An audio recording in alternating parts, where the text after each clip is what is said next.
welcome to WMLK News at 6. I'm Daniel Watson, and tonight, emperor penguins have been added to the list of endangered species. On April 25th, World Penguin Day, researchers confirmed that these flightless birds are endangered.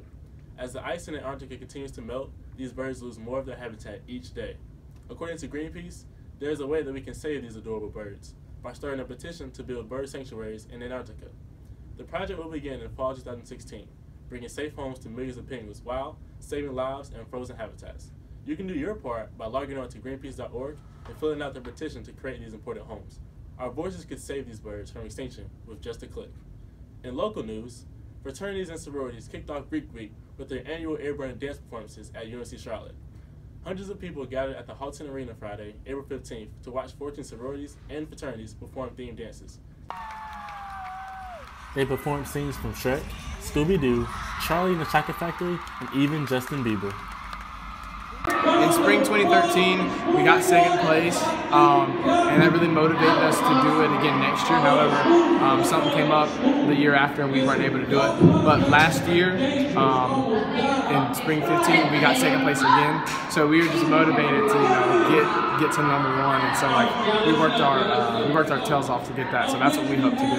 Sigma Tau Gamma ended up getting second place along with Chi Omega, while Kappa Sigma and Kappa Delta claimed third place, and first place trophies went to Alpha Delta Pi and three-time winner Sigma Phi Epsilon. Also at UNC Charlotte, the Student Government Association announced juniors Faran Darkour and Carrie Nowell as its new student body president and vice president on April 7th. We were given the opportunity to sit down with the new student body president himself. Darkour, a Greensboro native and former orientation counselor, surprisingly had no intentions of running for student body president until he had what he calls a change of heart. And then some incidents transpired in the fall semester, and they didn't really sit too well with me, and I saw a void, and I knew that somebody had to do it, so it might as well be me, because if I don't do it, then who will? So from then on, found my VP, spring semester, Carrie Now, worked together as OCs. Our freshman year, so we know a lot about each other and we connect well, so from then it was just magic. Darkour and Nowell won the initial election with 42% of the votes. Since the majority wasn't reached, a runoff election was held. They would win once more with 57% of the votes. Yeah, so funny story. When they first announced that there would be runoff elections, I wasn't even in Charlotte. I was in Fayetteville at a conference. So I got the text. So I got a whole bunch of calls at first. Oh yeah, we won. I got the phone call. And then I got a text message with like a screenshot, and it said there'll be a runoff election. And I was like, wow. I get to campaign for another week. I also have to campaign for another week. So it had like kind of ups and downs, because I was kind of already like burnt out from campaigning for like a whole month, and then I had to do it for another week. But luckily, Carrie and I, we got together and we realized that this is another opportunity for us to reach out to those students we didn't get a chance to reach out to in the first place. Fawn and Carrie are more than excited to get things rolling in the fall semester. It's going to be a great year. We have a lot of great things planned for you all. We can't wait for you to see it. Make sure you stay in the loop, because we want you to know what's happening with your Student Government Association and also be included with what's happening on your Student Government Association. Go Niners. Black Lives Matter co-founder Alicia Garza visited UNC Charlotte on March 28th. Through partnership with the Campus Activities Board, the 35-year-old activist spoke to an audience of about 100 people, made up of students, faculty, and staff. Black Lives Matter, a chapter-based national organization, works for the validity of black people. Since its emergence in 2013, the now world-renowned social movement has received much criticism.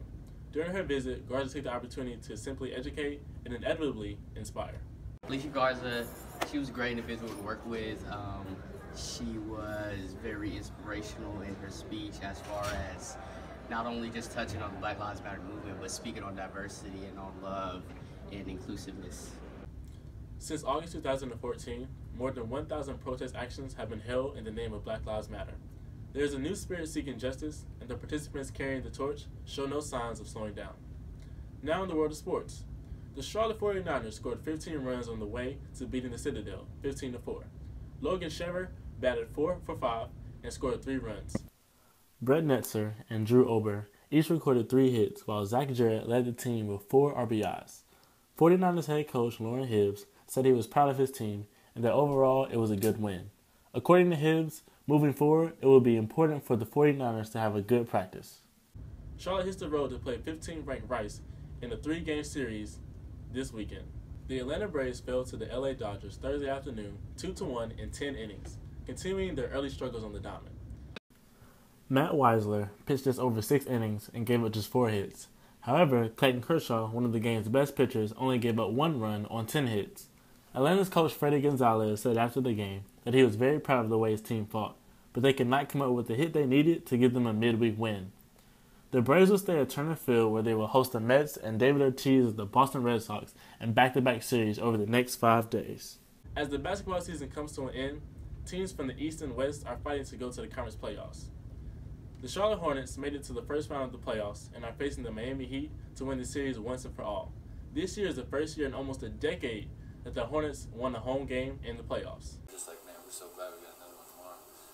Just because we all were pretty disappointed in ourselves. Like, you know, you look at last night's game and really there's nothing to say other than look in the mirror. Game 7 is the game that will define it all. The Hornets have won 3 out of 6 games. They only need 1 more win and they will go to the playoff semifinals. Game 7 will be in Miami this Friday. Speaking of victories, congratulations to all seniors. The day you have been waiting for is almost here. On Friday, May 13th, the first of 3 graduations will start at 1 p.m., where the Belk College of Business, Computer and Informatics, Health and Human Services will walk. College of Liberal Arts and Sciences will follow the next morning at 10 a.m., and finally, the College of Arts and Architecture, Education, and Engineering will walk at 3 in the afternoon. For WMLK News, I'm Daniel Watson. Follow your dreams, Charlotte.